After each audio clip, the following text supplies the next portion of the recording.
Hello and welcome to the Sheep Seats. I am your host, Matthew, aka Sheep, aka Dark Sheep, and we are doing the speed run of the introduction. Welcome, longtime viewer Jason. Woo, J Train. You've seen him in drafts, and we're already drafting. We're here. So, sorry to anybody that wanted to join in tonight. We were monitoring the fill rate as you're on the clock with pick number 3. Yeah, this is I haven't gotten many top 3 picks so far, so this is kind of an early Christmas gift to me. But three is tough. Yeah, it is. But I don't have hardly any shares of Aaron Judge, and it's kind of interesting to me that Soto has flipped him. I don't necessarily think that's bad or wrong, but I think Judge is kind of the lock at 3 if he's there. Yeah, of course. I do have my first few rounds ranked here. And I think I have Judge over Soto. I do. Yeah, the first question I have for you in the first round here, are you feeling comfortable with Ohtani coming off of surgery and spending so much? Honestly, right now, not really. I plan on drafting for such a long period of time and doing more than I did last year. I'm kind of aiming for 100 in the bullpen and then 100 in the dinger. That's kind of my game plan. So I've only got 2 shares. This is my 40th draft. I've only got 2 shares of Ohtani. I have kind of been intentionally avoiding him in spots because it's just kind of to use that first round capital when we don't necessarily know how that elbow is going to react. I know it's not the same surgery that Bryce Harper had, but it took a while for Bryce Harper to find his power stroke last year. And I don't want to pay a first round price if that's a potential outcome. I'm waiting for more information because his price isn't going to rise anymore. I'm not going to miss out on him by waiting right now. Best case scenario for my strategy right now is we do get some news that kind of scares some people off and he starts to fall toward the back half of that first round. And then I think at that point is when I'm probably going to pounce. All right. I got the worst pick in the draft, pick number 12. So brutal. Just a quick note, you are a little bit off the screen in this view. There we go. There we go. All right. Oh, man. Kyle Tucker almost made us, but of course, Ghost was not going to let him fall to us. Well, should we have fun or should we have fun? Strider's gone. I was thinking about maybe taking Strider for the heck of it. We're going to take Freddie for sure. Now the question is, do I take a Kyle Schwarber to get an outfielder, or do I increase my Bryce Harper? I know this Matt Olson, Freddie Freeman is popular. Yeah, it's pretty chalky. Yeah, I think I'm going to go with Kyle Schwarber here, just to get that outfielder, stake an outfielder plant. And he's risen pretty substantially since this contest opened. It's obvious that people see the run on outfielders in the early rounds and just trying to get ahead of the curve there. The Freddie Olson combination is really hard to resist there, but it's also very, very chalky. Like that's like the common thing to do at the turn there. So if I get that 11th, 12th pick and I don't have an outfielder, kind of the way I'm approaching that now is I'm trying to diversify my combinations with infielders. Okay. So if I take, Freddie Freeman, I might go down to Jose Ramirez. If I take Matt Olson instead, I might pair him with, a Bryce Harper or a Trey Turner or something. Just trying to get a little different at the turn there. Yeah, it's I'm like 30% Bryce Harper right now because I like him at this turn. I just like Bryce Harper. I mean, you can like anybody here. So we see Glitch takes the Strider Cole. Definitely don't know. I've seen that from the 9 spot, from the 12 spot. I've definitely seen that a couple of times. Yeah, I would be less inclined to do it from the 9 hole just because you could probably do it if you have a 10, 11, 12 pick, something like that. But starting with those two pitchers, I mean, that's a pretty killer way to start your pitching staff. But it does put you behind the 8 ball when these outfielders start to go. Yeah, and it would be interesting to see how long they wait to fill in any more pitchers. So I think you said this is your 40th draft? Yeah, this is number 40. Yep. So again, aiming for 100-ish here. We'll see what Sam Olson does here. So he's sharp. Every time I see him in a room, I'm like, all right, I got to be on my game here.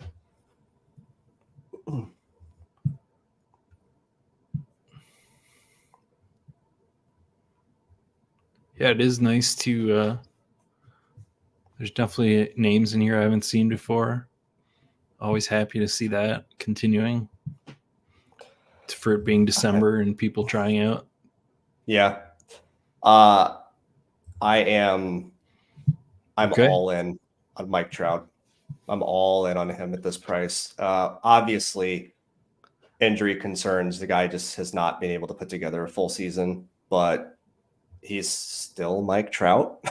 So if he does stay healthy, he just feels like an absolute smash in the second round. I almost feel like he's going to kind of be what Jacob deGrom was to me last year. I was really heavy on deGrom because his talent is immense, but he was a 3rd-round pick, I think, because of his injury history. I was like, you know what? Let's roll the dice and see if he stays healthy. He didn't, so it didn't work out. But when you have a player that caliber, it's so hard to pass them up in that spot. Yeah. Interesting gamut. Moves Christian Yelich up. To fill in his outfield. Definitely somebody who's hit the wall on outfield before. I am struggling between, I'm just going to go all outfield here. All right. I don't think we've seen Luis Robert's ceiling yet. He had a very, very good season last year, obviously. But obviously, the one concern I have is the White Sox are an abomination of an offense and of a team in general, which has me very distraught as a Sox fan. But Luis Robert is the real deal. He absolutely has 40-plus home run upside. I wish that the Sox would allow him to showcase his speed a little more, because he definitely has the ability to steal bags. It's just that franchise, for whatever reason, can't keep guys' legs healthy. So I think they're scared to let him run. I don't know. But I know Luis Robert is kind of a hot button topic at that sort of price, but I do believe that the ceiling is higher than what he even showed last year. Yeah. So here, I'll be honest, I don't know too much about you. So all right. I know you jumped into baseball for the first time last year. The format? Best ball, correct. Mm-hmm. Yeah. Okay. Yep. So what's your sort of history with fantasy and stuff?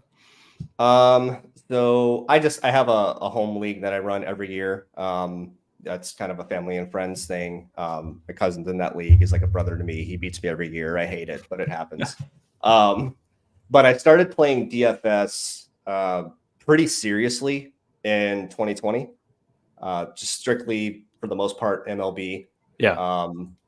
And last year, I saw a tweet out from Underdog that this contest opened. So I'm like, all right, let's give it a shot. So made a deposit, used a promo code, did 20 drafts, and just absolutely fell in love with the format. Yeah, I mean, it hooked me. I thought those 20 drafts were going to be it. But it was not. So, and I do not predate Whistle's Go Woo.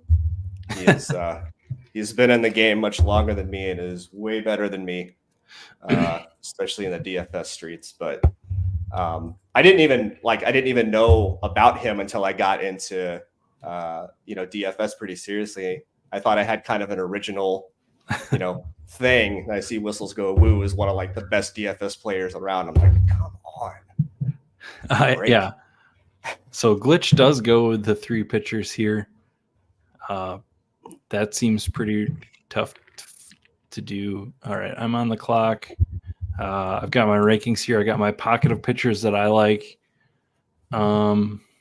Scroll down a bit, see if I want to do anything crazy or not crazy. All right, we're just going to go double ace here. Gallon and Wheeler. Yeah. And then kind of take a break from pitcher. Yeah, that those two together feels really, really good. So I like that a lot. Is Evan Carter, a 10th rounder yet? He's on his way. He's on his way to first round the way he's going. Yeah, his rise has been pretty meteoric. Are you touching him at all there? I have some. Let me look at my exposures real quick. I was getting him before his price went bananas, but I think I've got 5 shares of him. I'll tell you in just a sec. Glitch takes a 4th pitcher. Good grief. Yeah, I've only drafted Evan Carter twice, so okay. It's hard for me to pay that particular price for him. Yeah, I've drafted a lot of Leody Taveras if you want an outfielder there. The other Texas guy that I think is really too cheap is Josh Young. I agree with that. I've been mixing him in there at 112. I mean, not to keep harping on it, but a certain other guy that I think has a very similar profile with more stolen bases, obviously, I think probably. Right. Potentially Royce Lewis, 74. Okay, yeah, maybe it is to keep harping on it, but it's hard to not like Royce Lewis in that spot, but that there's so much around him that I would rather have just from a construction standpoint. I don't think I've drafted Royce Lewis a single time yet, which doesn't necessarily feel great, but it's more of a structural fade than it is a fade of the player itself. Yeah, I said it today to somebody that I liked it when he was starting to travel towards pick 100, and that's where I would have liked to take him. Yeah, but now he made it like close to 90 at one point, and then he's right back up in the 70s. So, man, I'm just seeing this wall of purple, and it seems like such a silly start at this point. Looking at what we've looked at data the last few years, just the opportunity cost of these outfielders and infielders is just so high compared to the pitcher. Yeah, and it's kind of I'm gonna go with Albies here. If he stays healthy all of last year, I mean, he just absolutely obliterates expectation. Obviously, Atlanta's a elite offense too, and he's going to hit near the top of the order. With all these pitchers running, I might kind of do a elite outfield and then double tap infield here, and then just try to catch up on pitching later. But we'll see. Interesting. I got my eye on a couple of guys couple of pitchers in this next range. Okay, so Scott here, who was the most valuable MLB player for fantasy last year? Ronald Acuna Jr. Very easy. He had something like a 43% advance rate in the dinger, which is just, I mean, I don't remember what Judge was the year before, but all right. Matt S. just ruined my life because I was going to use Dylan Cease as the talking point here. But, man, Altuve is really hard to pass up in this range, but I think I'm going to go ahead and take my first pitcher and just go with Logan Webb, who is about as consistent and reliable as it gets. Yeah. He is not a high strikeout guy, but he's got that workload ready. Yeah. And San Francisco lets him do it. That's the other important thing. A team like that sometimes restricts guys. He has the green light. They just let him roll. Dylan Cease is the guy I prefer in that range, and I want to talk about him. He wrecked me last year because I was very in on him all season, in season contest, preseason, everything. And he scored 1,000 points ish, which is fine, but he by no means was good. I do think that maybe he got a little unlucky last year and maybe too lucky in 2022. His left on base percentage in 2022 was around 84%. And then last year is about 69%. So that's just obviously just one number. And he's, his FIP and his Sierra and all that stuff was much worse last year. So he's part of that problem. But I do wonder if the White Sox defense, which was depending on the metric you looked at, basically a bottom 3 defense across the board. Same thing in 2022, but he was able to get out of more jams maybe. But yeah. I'm wondering when he gets traded, he's going to go to a team that has a better defense because it's pretty much impossible to be a worse defense than the White Sox. Okay. And I think if that happens, if he gets a better defense behind him, that'll limit some of the damage. But his number one thing is he's got to get more efficient. He throws way too many balls. And this format obviously rewards quality starts as well. And he has a hard time making it through 5 innings sometimes because he throws so many pitches. So sure. But he also, for the format, doesn't get punished by walks. Or correct. As long as he's not giving up the home runs after. His strikeout stuff is nuts too. So I think I'm around the 20 or 30% range on him so far. So we'll see how that works out. Yeah, reducing juice here, or silly rabbit tricks in the draft. Thinks that he needs some organizational help. All right, we are on the clock. Let's see here. This is an interesting group that I'm in. Think I'm going to get a guy I don't have much of, just based off of the question here. I don't know if you want to talk about Cardinals fantasy while I think about this next pick.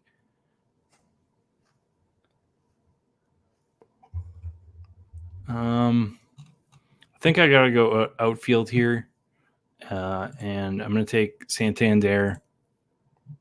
I like pairing him with Gunnar Henderson or an Adley, and maybe I could have done that here, but yeah, we're just gonna go with Arenado. But yeah, Scott asks, top projected fantasy player for the Cardinals this year. It's still Paul Goldschmidt, as far as I understand it. I don't know what happened to Arenado last year, and exactly what to expect out of either of those guys. So I could see Arenado doing better than Paul Goldschmidt, just based on where Goldschmidt's in his career and his age, and he's the same age as me, so I always feel weird saying that he's like the one guy that stands out that I know is like a very similar age to me. And that now as he gets older, I'm talking about how he's getting old. But old for a baseball player. Yeah, sure. Yeah. You're still young. Yeah. Let's go with that. But yeah, Scotty, I agree. I mean, I think Goldie and Arenado, they'll probably be pretty neck and neck this year. I am very interested to see. I'm a Tyler O'Neill truther for some reason. I truly don't know why, but I am. I'm very happy to see him go to Boston. Yeah. But I'm also interested to see what that means for the Cardinals outfield because, they also got rid of Paul DeYoung, who is now a Chicago White Sox player for some reason. Oh, it's so painful. It's super painful. Anyway, so that causes some shifts because, Tommy Edman can be more of an infielder as opposed to an outfielder if they want.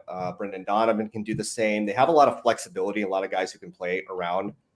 I'm going to be really interested to see what happens with Dylan Carlson, who they refused to trade for Juan Soto for some reason, and Alec Burleson. I think those are the two key question marks. they're free. They're last round picks in this format. So maybe as we get some more clarity on their potential playing times, they might be guys to just kind of keep your eye on. But so there was some news at the winter meetings that Carlson was going to be the backup to, and Tommy Edman's going to be the starting center fielder.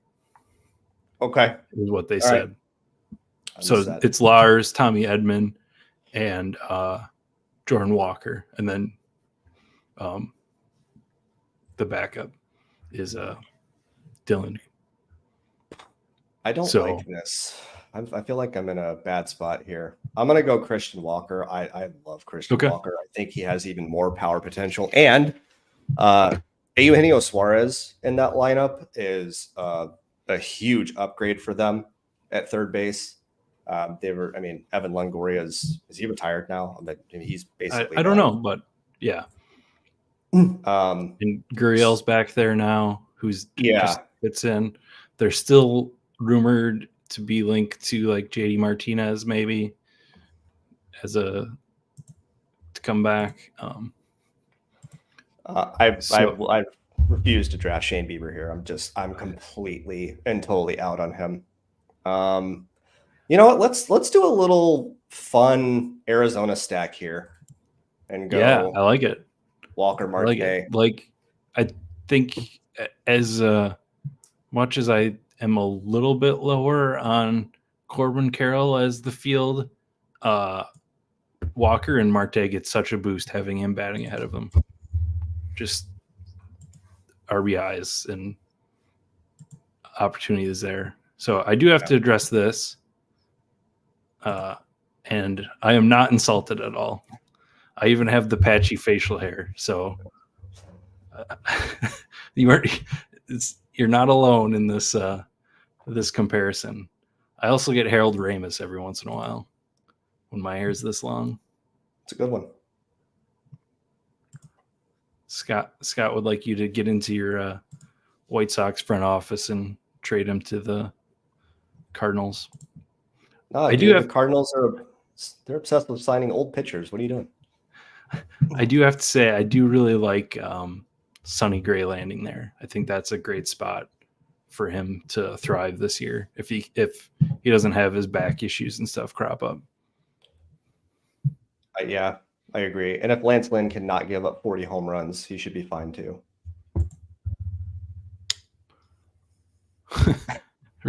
Silly rabbit trickery, other aka reduce and juice, does not endorse Carter, but he is taking them, which I understand. Sometimes you have to take an outfielder. That's my mantra this year. You have to draft outfielder at some point. Yeah.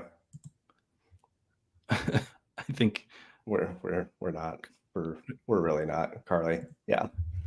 All right, we got to check the build, he says. So this is a Tatis anchor outfield. He needed another outfield, and he's got the Seager-Semien combo.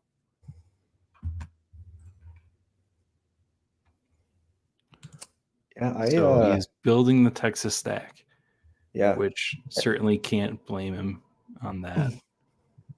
I like his start with pitchers too, with Lopez and Skubal. It's a nice little 1-2 punch. Yeah.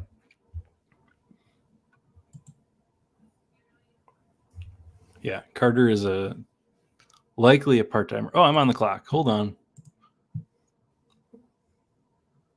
All right, we need another outfielder here. I really like what Marcell Ozuna did last year, and I think he's figured something back out that I think he's great at this price. I don't get him too often. I feel like he goes earlier than that. And then let's see. Oh, this is where the outfield really drops off. So I think I want to jam another one. Question is, I'm going to take the value on Yoshida here. Missed my pick, but I didn't have a Q, so we did get him. I don't know if he's worth this. I don't know what to expect out of him this year, but I wanted an outfielder to address the question here. Juice McCaffrey, how do you guys feel about depth of infield versus outfield when you get the last 3 or 4 round drafts. I think you can start that answer to that question here in the what are we in the 8th round. You don't even have to get that far, because this is there's this group here with Eloy, lots of question marks on Eloy. Riley Green, still some question marks. Josh Lowe, how much playing time? Teoscar, where is he going to go? Like, there's this group here, Lars, Outman, like, and after that, to me, it just falls off. I did highlight over on the Stacking Dingers show the other day that there's this group of outfielders like Chris Bryant, Bryant Buxton, JD Martinez,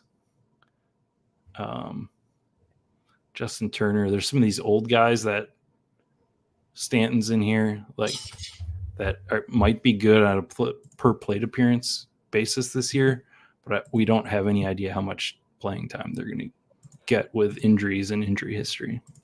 So I don't think you need to get to the last 3 or 4 rounds to say that infield is much deeper. Yeah, I mean, if you don't have 3 outfielders by now in the 8th round, you're kind of behind the 8 ball. It just falls off a cliff. Yep. Yeah, it's definitely a cliff. I feel like I have to take a picture here. I'm basically out on Verlander this year. Okay. It's between him and Hunter Green. If I'm picking a pitcher here, I'm looking for about as much upside as I can get, and Hunter Green's upside is pretty tremendous. He'll get smoked every once in a while, but I just don't know that the strikeout stuff's there for Verlander anymore. Yeah, so for sure. Yeah, and I think 150 innings is in Hunter Green's outcome if he can stay healthy, which obviously would like 180 to 200 out of him, but it's definitely a per start sort of point upside guy. I definitely don't hate that. I'm out on Cole Reagans. I haven't really outlined that too much, but yeah, I'm out on Reagans. And then yeah, go ahead. This pick here, again, I'm really lagging on pitching, so I'm going to take a risk on the youngster Yuri Perez. Sure. Baseball, a guy on Twitter, if you're in this space or you're thinking about doing underdog drafts, he's one of the guys you have to follow on Twitter, B3ISBOL.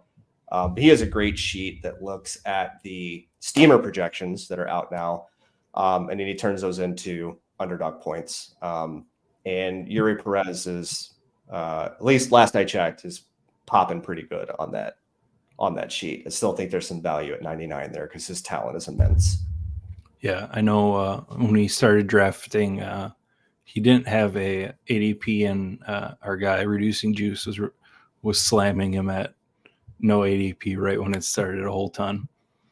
Yeah, he was doing with Perez what I was doing with Walker Buehler. And I still love Walker Buehler at this price, but I have so much of him now that I'm trying to back off a little bit because I'm still in the 40% range with him, and I haven't drafted him in probably 8 or 10 drafts, I think. He's still over 50% of his drafts with Yuri. Yeah, Walker, I'm getting less and less interested as they add more and more pitchers. They're really, obviously, Dodgers are building a giant juggernaut, and I think they're going to really, with the guys that they have, it seems like the plan is to give as much extra rest as possible to between Glasnow and now Yamamoto coming from Japan, where he's used to pitching once per week. And they have such a backlog of young guys that they can bring up for spot starts that they don't have to push anybody. So I think they're going to be also light on Buehler coming back from the injury.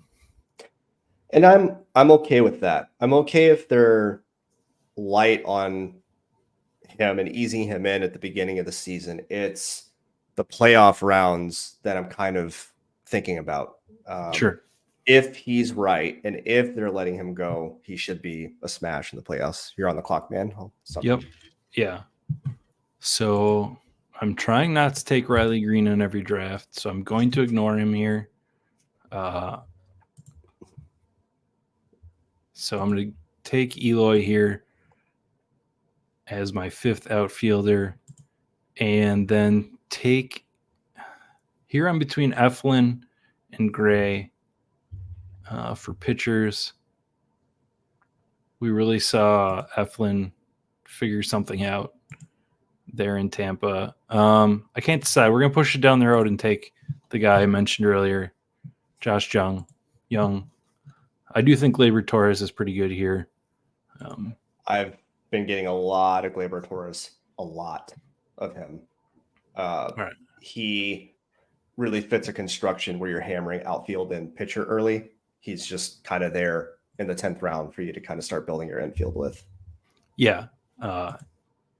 And if you have Judge early and now or Juan Soto, it doesn't totally line up with on the board, but if you can pair those guys together, that's a pretty nice little mini stack. And then I'm personally on Anthony Rizzo coming back, and because he was just fine last year until he had that injury. So I don't want to discount any of the results after that, or I do want to discount any result after that. Obviously, he's hitting his downswing of his career, but also he's going in the last round. Yeah, and he's still got the short porch in right field that plays well to lefty power. Yes. I agree. I do like Rizzo late. I don't have too much of him yet. I'm trying to get more because I do think that he's a pretty great value. So we got a question here from Fantasy Sports Dave. Do you draft based on schedule like you do in football? So the short answer is not yet for me. I think there's still so many unknowns that we don't like between free agents and trades and signings and who we see comes out in spring training for rookies and all that, that I can't even predict that stuff yet. So I don't know how I'm going to think that far ahead in the future to know who's going to be good. And so I have not looked at schedule yet. At some point I will look at the playoff week schedule and, mark down who's at Coors, who's playing in Cincinnati, all those sort of basics, and also look at games played over that period of time. But I almost feel like I did that too much last year. I don't know how much you did that last year. I didn't do it too much, and I'm on the clock here. All right, okay. Scott's clearly a Cardinals fan, so this one's for you, man. Sending you good vibes. I do like Sonny Gray. Yeah. In St. Louis, and he feels like a really safe pick in this range. This might be the first time I've drafted him. Okay. So just trying to get some exposure to a new guy. I like him in that spot.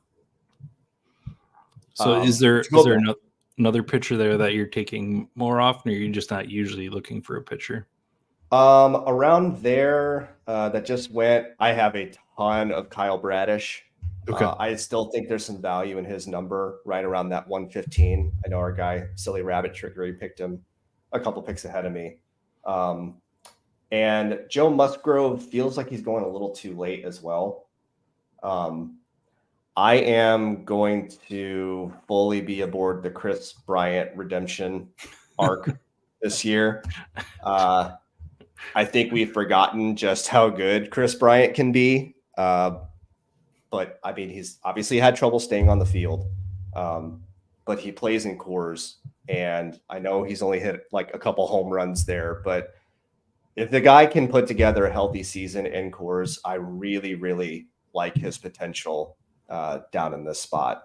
He feels like simultaneously, just to me, and this could be completely wrong. It feels like the highest upside pick down here because Byron Buxton just can't stay healthy. He would be the answer. So I really like Chris Bryant in this range, and I do have a little bit of TJ Friedel as well, but those two are pretty much the only outfielders I'm looking at in this range right now. All right. Really great question here from Reducing Juice. Name a player each of you are high on for 24, but have been missing out on. That's a good one. I'll go early. My guy Mookie in the first round. Definitely missing out on Mookie. He's been a stalwart of my last 2 seasons. When you could get him at the end of this first round, I would take him to the middle to the end. Obviously, that worked last year, and now you're paying for it. So that is one guy that I'm just like constantly high on as a fan of, and that I'm missing out on. I'll have to think of some more deeper in the draft. That's kind of a cop-out answer. I think mine's somewhat the same too, but Corey Seager. Okay. He went 19th in this draft. He's obviously a second round pick guy. I don't know if I have a share of him yet. That feels genuinely horrible, but it's so hard to pass up the upside of a guy like Vlad or Jose Ramirez or Bobby Witt in that same range. So he's a guy that I don't have any of really that I'm really high on.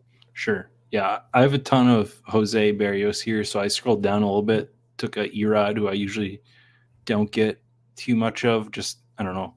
I didn't mean to put those Arizona guys together. And then I also am scrolling down to not let you have him. I know you're I'm going to snipe you on Rhys Hoskins. It's all right. It's okay. I'm only approaching 50% on him. It's cool. And I need to get to 50%. So, yeah. There's obviously we don't know where he's going to go. Reducing Juice, he might be right there. I don't know where Hoskins is going to sign. I hope it's not Seattle. That would not be good. I did see some, like, basically, well, it's Cubs and Seattle are the 2 teams I've seen. And obviously, we'd much rather have him go to Chicago. Not like a super awesome hitter's park, but you have the winds blowing out days, and it's not Seattle. That's the important part. Yeah, that park just eats right-handed power. Yeah, that's the big thing. Another guy that I'm high on this year, and I was all over him last year. I'm not getting him again. I think because of it's kind of a construction fade. Max Muncy is a guy who can put up monstrous power numbers in a hurry, which is very, very valuable in this format. I really like him again this year. Obviously, the Dodgers lineup is even better than it was last year with the addition of Shohei. Yeah. But I don't think I've drafted Muncy a single time, and I had a ton of him last year. So that's one guy that I'm not intentionally fading. It just kind of hasn't really worked out, Yeah, I'm in a similar position. I had a ton of Muncy and Will Smith. I think I didn't factor in Will Smith's reduced DH role. But both those guys I still love as hitters and as point scorers. I'm with you. I'm not getting too much. And maybe that might actually be related to having less Mookie, because a lot of times I would start Mookie and put one of those 2 guys with him later on. So there could be some correlation in my draft style because I'm missing out on Mookie. Just sort of looking through the groups here. I think Bo Bichette is an interesting name, as a name that I think could score up in this like Trey Turner range. I don't think he's going to score like Corey Seager. I'm definitely in on Corey Seager again this year. And I almost did go Freddie Corey to my start, but I did want the outfielder. Pete Alonso's another good name. Yeah. Of a guy that could put up first round value if he has like his pure power year. I'm just sort of scrolling here and looking at other names.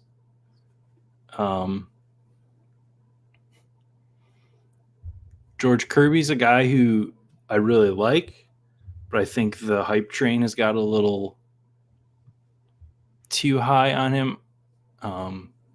Just partially in this format, because he doesn't really put up a ton of strikeout numbers, and in this group that where he's going, like Senga, Peralta, Skubal, Luzardo, like can all put up bigger strikeout totals, I think, than Kirby. And I know there's a ton of hype on Kirby in the roto space. I need to like dig into more where that's coming from. And maybe I'm missing something on him, but I'm just looking at this format and how he scores, and I like these other guys better. So it's nothing against George Kirby. He's a great pitcher. I love to watch him, and would love to have exposure to him like a round later. I'm with you on Kirby. There's other high strikeout guys that are in that range. And if I want to take a guy who's just kind of like a balanced, reliable, going to throw a lot of innings, strikeout per inning type of guy, Max Fried feels really good in that range too. I have a hard time taking George Kirby over Max Fried. Okay. Sure. I kind of see those two as similar personally. I agree. I probably need to reduce my Fried and get more Kirby. Like if I'm looking for a guy like that, just to diversify a little bit. But yeah, I haven't really clicked on Kirby's name all that much this year.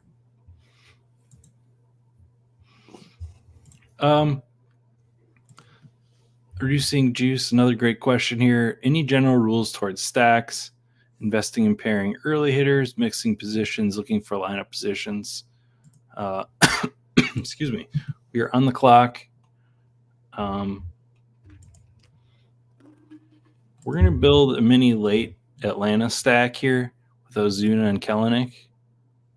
To answer that question, we're taking our sixth outfielder and probably be done at outfield. But I kind of like this pairing as like a later stack in the lineup on obviously a really great lineup.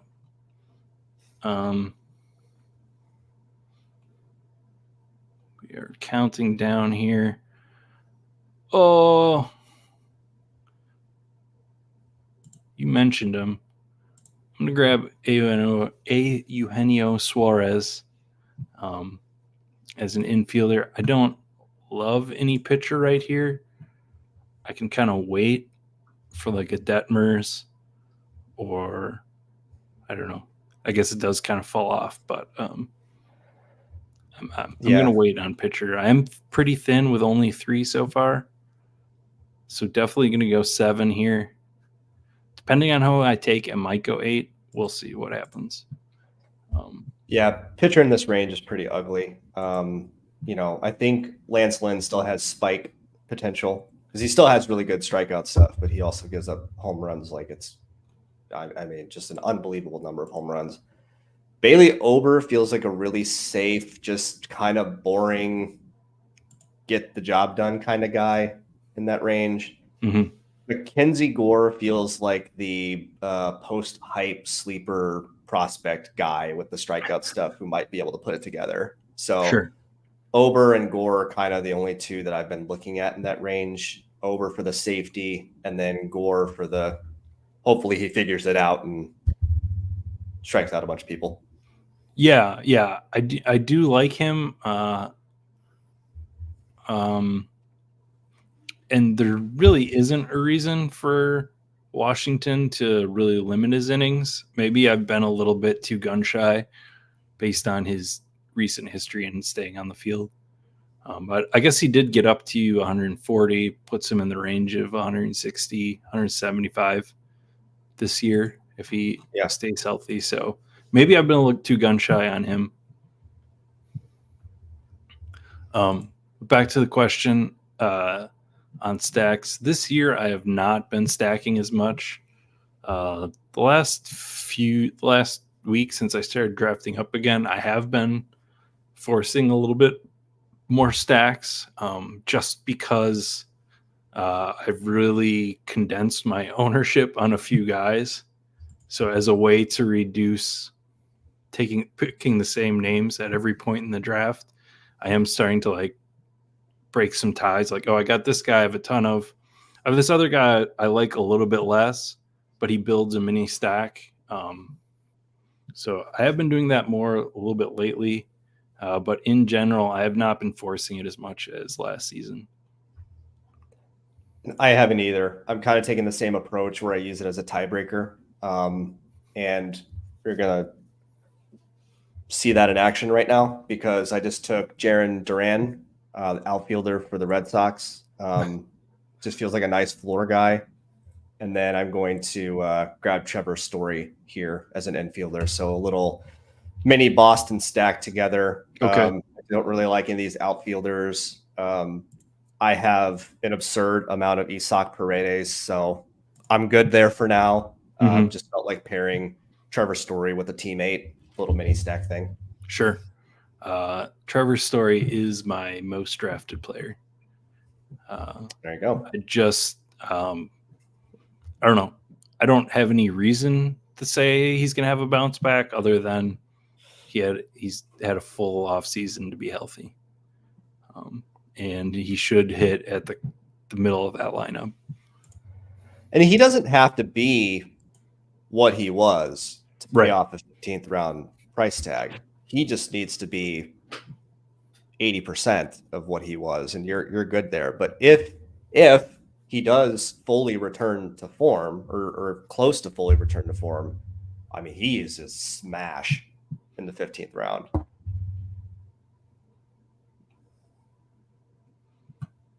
I don't really know how much further I'm going to chase Jared Kelenic up the board. I did take him here, but he is on his way up since he went to Atlanta. I feel like he's reaching a point where I'm less in on him than I was as he's traveling up. And I was grabbing him because in anticipation of this move. I've been grabbing him more than I probably want now. And I'm not completely getting rid of stacks. I've played too much DFS in my brain to let me not just ignore stacks. Well, especially when we do start schedule diving and we see, who's playing in Coors and, those playoff rounds, who's playing in Cincinnati. The Chicago parks are good to hit in. Once we do some schedule diving, I think we'll see more correlation trying to stack those playoff weeks in those parks. Sure. I don't think stacking is nearly as important in baseball as it is in NFL, which makes sense because NFL is just 1 week and you're done in the playoffs, literally one game. Whereas you got a 2-week time frame in the baseball season. So yeah. So the question here, I got a really weird build, 3-5-6. Not exactly how I planned it. Just always decided this time to kick pitcher down the road. So that's sort of how we landed here. You're up. Yep. All right. So let's see. I do not like Melendez at this price. I am going to take. I don't know. He was just so good last year. Yep. I know he was a bulk reliever, a 1-inning guy at points, but I don't know. Like, why can't he be a full starter for the full year and show what he did, Nick Pivetta? Because he still got to 142 innings, so there's no like restriction because of that. So we're gonna get weird here, based on this build and being behind at pitcher. We're gonna go 8, and we're gonna make one of those Jacob deGrom. Interesting.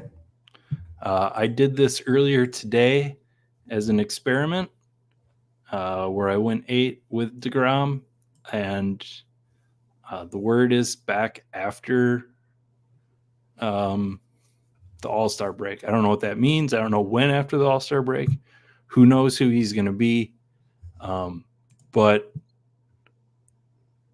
I don't know. He's just getting to a point in the draft where I don't know. It's probably a mistake. I've talked so much tonight about worrying about injury risk, and then I take Jacob deGrom, who's already injured. If you get it right, it's going to work out really well.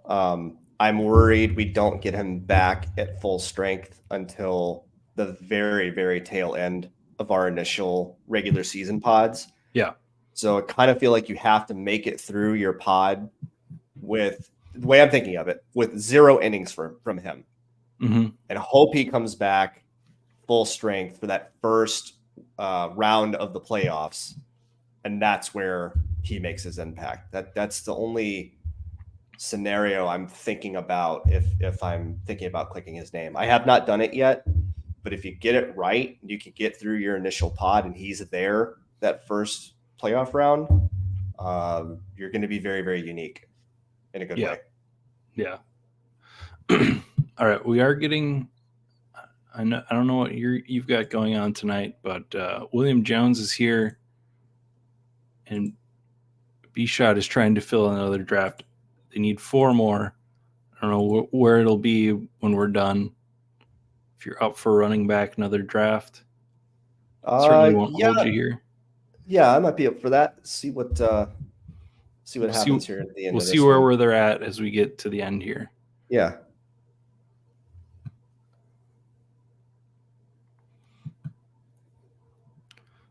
All right. So you are coming up. You are at a 5-4-6 build at the moment. Yeah, I'm not really loving this pitching staff. So I feel like let's just roll the dice and hope for a healthy Chris Sale season. He's not the guy he used to be. Sure. But if we get a healthy season from him, there's still some good strikeouts in that arm. He still can throw that slider. Yeah, absolutely. And this late in the draft and this, at the tail end of the 16th round, it feels a little too cheap for what his potential upside is. And I really needed something at pitcher there. Yeah. I have been drafting a little bit of Shane Baz lately. I did see a tweet from, I believe, the Rays beat writer. And I'm sorry, real quick, I'm going to go ahead. I have Judge. So I'm going to go ahead and take Anthony Rizzo as a stacking partner late in the draft here. We talked about him a little bit earlier. Yep. Feels like he's a safe spot here. But back to Shane Baz, beat writer, I think it's Mark Tompkin, tweeted out that it sounds like he's probably going to start in AAA, which makes sense. He's coming back off of an injury. I view him kind of in the same-ish vein as Walker Buehler, where we know that the Rays are going to limit the innings that he throws. Yep. When are they going to limit those innings, though? It looks like it's going to be at the beginning of the season. So if we get a full workload from Shane Baz late in the season, there's absolutely some spike potential with him because he's got amazing stuff. So this late, if I'm kind of struggling for a pitcher, if I just want that last guy, I'm willing to take the risk of missing a few starts from him in the beginning of the season and hope that he ramps up and becomes a thing as the season goes on.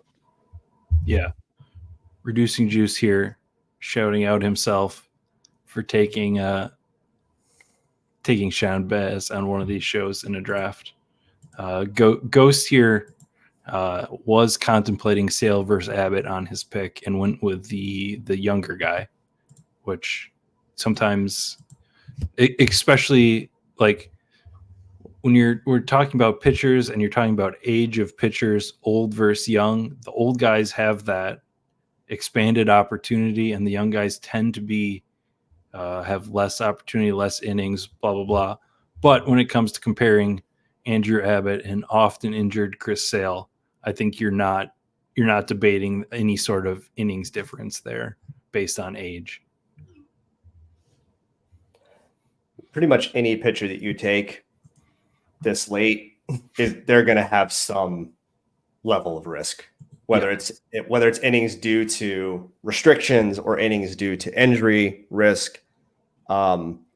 It gets pretty ugly down here. So you kind of gotta pick which poison pill to take to a point. Yeah.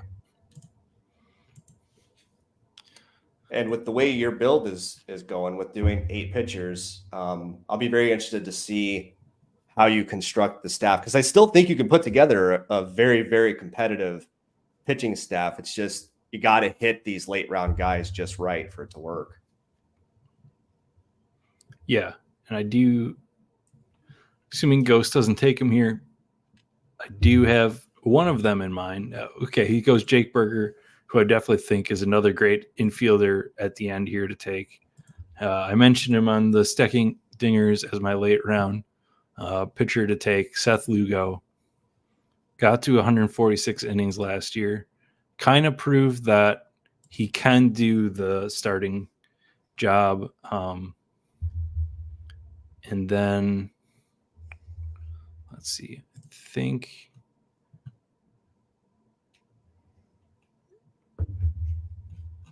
all right, I'm going to take another infielder here.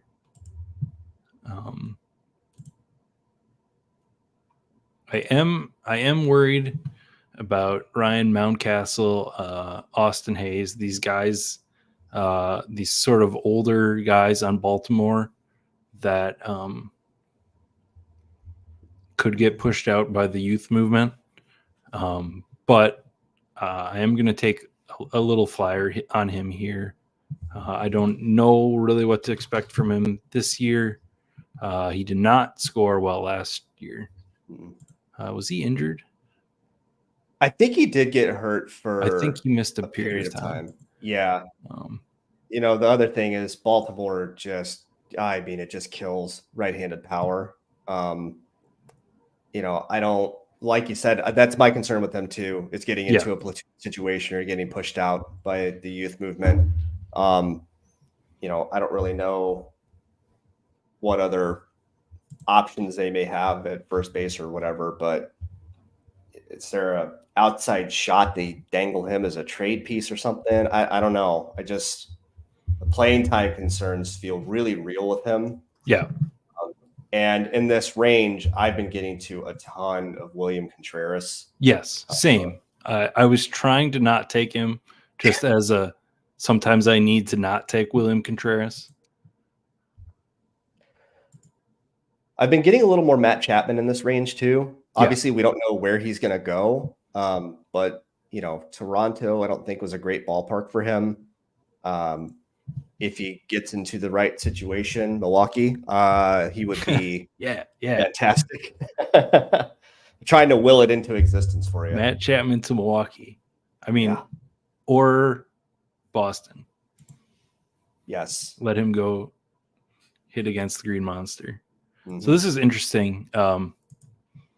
Where are you at on Burger and compared to Bell? So Ghost is putting together Miami mini stacks with Jazz and an infielder. So are you? I have not got to much Bell. I am taking Burger over him. 0 on both. 0 on Bell. Okay. Bell does not do much for me. And that might be bad. He's definitely got some power ability there. Jake Burger's power is real. It's always been a thing. He was a White Sox minor leaguer, tore his Achilles 2 consecutive years, so missed a lot of time. But his power has always been his thing. So I do think that home run upside is real. I've never been a Josh Bell guy. Mm-hmm. So I kind of feel like they're almost maybe the same player. And I've just been gravitating towards Burger because I just believe in him more than Bell. I don't have any statistical reasoning behind that. It's just, I don't know. I'll admit for me, it might just be a shiny new thing syndrome. Okay. Comparing the two. William Contreras is Go Blues Framber this year. He's at 60%. Yeah, I'm pretty high up there on William Contreras too. He feels here's like here's your stat for you. Yeah. He hits the ball very, very hard on a very, very consistent basis. So, and he wasn't even a full-time player for the White Sox for the first few weeks of the season because, an organization doesn't know what they're doing. So him being in Miami, being in the lineup every single day from the jump, I don't see any reason why he can't duplicate or exceed what he did last year. Yeah, that power is legit. He hits the ball very, very hard. Yeah, and I think I've seen people saying that he did make plate discipline improvements over the course of last year too. Granted, I don't know how great those things stick year to year, especially for a guy who's a massive power guy like that. But yeah, if that does stay, it'd be great. Silly Rabbit took Junior Caminero here. Sure. And he's a guy that if he plays every day, which I think, just speculating, I think that his playing time is going to be very dependent on the Wander Franco situation. So yeah, if Wander Franco is out for, ever or whatever, I think we're going to see a lot more Caminero, and he's a massive prospect, and it feels like a steal this late if he's going to be an everyday player. I'd be willing to bet his ADP is going to jump multiple rounds as spring training goes on. All right. I think I'm gonna take a Thairo Estrada share here as my 7th infielder. Talk about him in a moment. I do want to take a 7th pitcher. We're not going to go to 8 like I talked about. Oh, it is bad down here. Let's take a little Edwin Cabrera.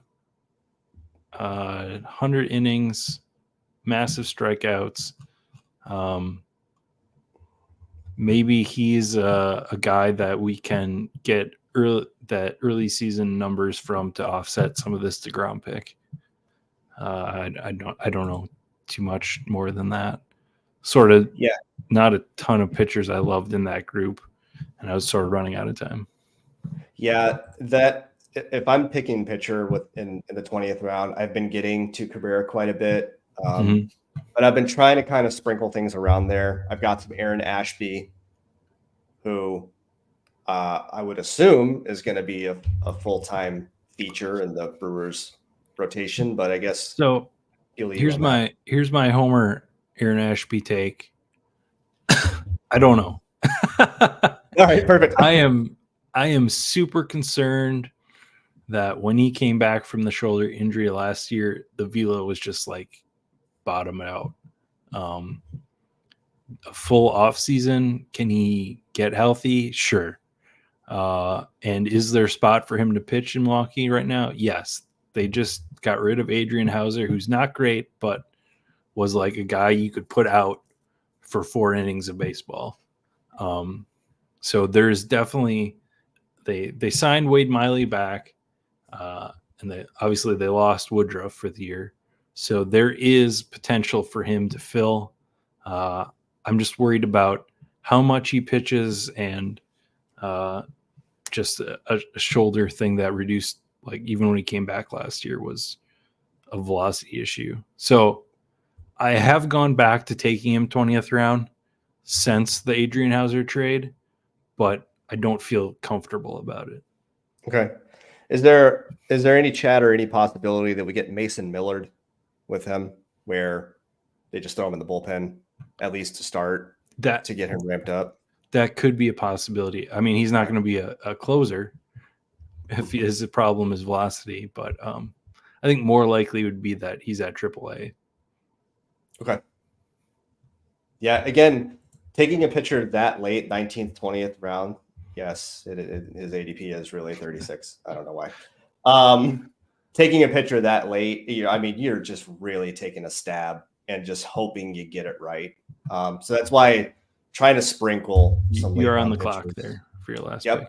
Okay. I see, and I'm going to grab a guy who just barely has an ADP that I completely forgot about until recently.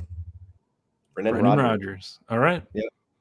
Jonah Heim is interesting. I haven't seen him go too often. I haven't either. He's not a catcher I'm really getting to. Obviously, he's got some bat skills, but he's not in the catchers that'll probably also DH list for me. Yeah, I agree. All right. I'm up for another one if you are. I think they filled. You guys let us know if you filled that draft. I guess we could look too.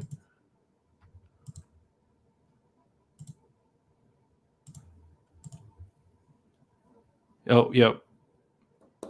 We are back to 8 people. So they must have filled. So I think we're going to call it there. Okay. Let's get back in here. Take a look at our teams.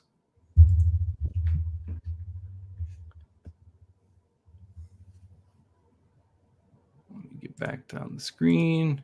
All right. So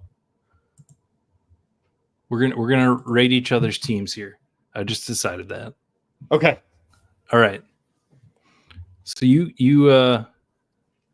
did a 776 build, the typical build that I love to go. You got Logan Webb, Hunter Green, Yuri Perez, Sonny Gray, Charlie Morton, Chris Sale, Kenta Maeda. I don't love this staff. I don't either. Just okay. Just I don't either. Maeda, Sale, Morton, all guys I don't love to click at all. I know Kenta Maeda went to a decent pitching park, but he's got no velocity left. Yeah, I'm just hoping he stays healthy. This draft felt like the pitching just absolutely flew. Yeah. So I found myself in a situation where I was just like, I'm just gonna have to take some stabs at some guys that I don't necessarily love. Like I don't have much Charlie Morton, and I don't really love him this year. But in that particular spot, I was just starving for pitching, and I'm just hoping I guess right on him. All right. So infield, Albies, Walker, Marte, Story, Rizzo, Contreras, Rogers. See, and this is, I love this infield. You don't like have that like super anchor, but obviously Albies could be it. But you have a bunch of guys that can score better than their ADP. So I love that group. I also forgot about Brandon Rodgers, to be honest. Outfield, we got Aaron Judge, Mike Trout, Luis Robert. That's a great 3-start. Like those guys all stay healthy. They're all quote unquote league winners. Chris Bryant, Chas McCormick, Jarren Duran. Obviously, you can talk forever about what you want to do with Bryant this year, but I'm also in a little bit. Chas McCormick should have a great role in Houston this year now that Dusty's gone. Mm-hmm. And Jarren Duran obviously could lead off in Boston, strong side sort of lead off guy. He'll still play against righties, but he'll lead off a bunch there. So overall, I like your team. Don't love the pitchers. Yeah, I agree with that. It's pretty weak at the pitching staff. All right. So you got Wheeler, Gallen, Eduardo Rodriguez, Nick Pivetta, Jacob deGrom, Seth Lugo, and Edward Cabrera. I think we both have kind of weaker pitching staffs than we wanted, ideally. Mm-hmm. I do like the kind of risk upside. Your first 3 are about as rock solid as it gets, I think. So that's a huge deal. I think you're counting on weekly scores from those three at least. If Pivetta starts every game, I think he's a great value. Hopefully DeGrom comes back, and then those Lugo and Cabrera picks are very interesting. So I like your pitching staff more than I like mine, for sure. Yeah. I don't think it's particularly close either. I think it's closer just because your odds got no strike upside at this point. Pivetta, we don't know if he's going to start. DeGrom might not play. Yeah. Lugo, still some question marks on if he can be a starter. I feel pretty confident in it, but there's still a chance there. And Cabrera, I don't know where he lands in the Miami staff this year. But yeah, this infield of yours is pretty incredible. Freddie Freeman, Nolan Arenado, Josh Young, Rhys Hoskins, Eugenio Suarez, Ryan Mountcastle, and Tyro Estrada. Estrada is one of my favorite picks in the draft. Okay. Eyeing him when you picked him. But this infield is very, very solid. I think Rhys Hoskins is one of the best values in the entire contest right now. Steamer's projections with, underdog scoring have him as like a top 40 scorer on the platform. And we're getting him at, in the 130s, 140s. So yeah. I really, really like this infield. It's a very, very solid, very high upside, powerful infield. All right. And then Schwarber, Anthony Santander, Marcelo Ozuna, Masataka Yoshida, Eloy Jimenez, and Jared Kelenic. I am completely out on Kelenic. I think I just need to see more projections come out on him. I just don't know what to do with him. So it's just, he's the only guy, aside from Eloy Jimenez being able to stay healthy for once. If he can actually put together a healthy season, I truly believe he's got 35, 40 home run upside. But he just needs to stay on the field, and he has not been able to do that. Yeah. But I love the power of Schwarber. Same with Santander, same with Ozuna, and then Yoshida is just a perfect floor play. So this is a very nice balanced outfield, I think. Yeah. And I think this is a good example of why I pushed Schwarber up to the turn, is that if you look at this roster and I have a Freddie Freeman and a Corey Seager, like I was thinking about, or Freddie Freeman, Bryce Harper, another infield combo that I've done. And then like gone 7 outfielder. It just doesn't feel as good, I think. Yeah. I think the only way I like to do that is if I double tap infielders in that 12 hole first, second round, I just turn off infielder at the infield position until round 13, 14. Yeah. Just completely ignore it. Yeah. But pushing Schwarber up, I really like that. All right. So I think we were going to call it here. Jason, thank you so much for joining me tonight. Thank you for having me. You enjoyed it? Yeah, this was awesome. This was a blast. I had a great time. So. I meant to let you shout out what you're doing, that you're starting out doing some live drafts and streaming yourself. I meant to do that earlier. All our viewers dropped off, but so I apologize ahead of time. It's all right. But let us know where you're doing some streaming, where people can follow you on Twitter and all that good stuff. Yeah, I'm Woo Woo J Train everywhere. So over on Twitter, I just started a channel on YouTube. I've only got 2 streams under my belt, but especially as draft season moves on and these drafts almost insta fill, I'll be making more and more appearances on live streams. I'm hoping to do 2 or 3 a week here and there. Just doing it as a fun little side project. I'm having a blast doing it. I'm so thrilled that you asked me to be on, and this was a blast, and hopefully we can do it again sometime if you want. I'm always up for it. Like, this show is an open invitation to anyone that wants to come on and talk baseball and draft. I just enjoy talking to everybody. So I'm the same way. I'm hopefully my channel kicks off and people enjoy it. I'm just doing my thing. I'm doing it for fun. I'm going to do it my way. Hope people enjoy it, and I can return the favor and have some guys on, because I just love talking about baseball. That's it. It's just fun.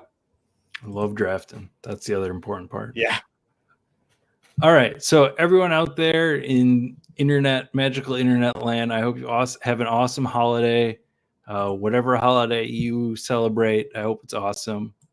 Don't forget to check out stackingdingers.com for all of that great content from me and Brendan Tuma, Chris, aka Baseball, eventually the Badge Bros once they get out of their football and basketball hole. And check out the Stacking Dingers YouTube channel. So for Woo J Train and myself, everybody have a good weekend and hope you get the 101.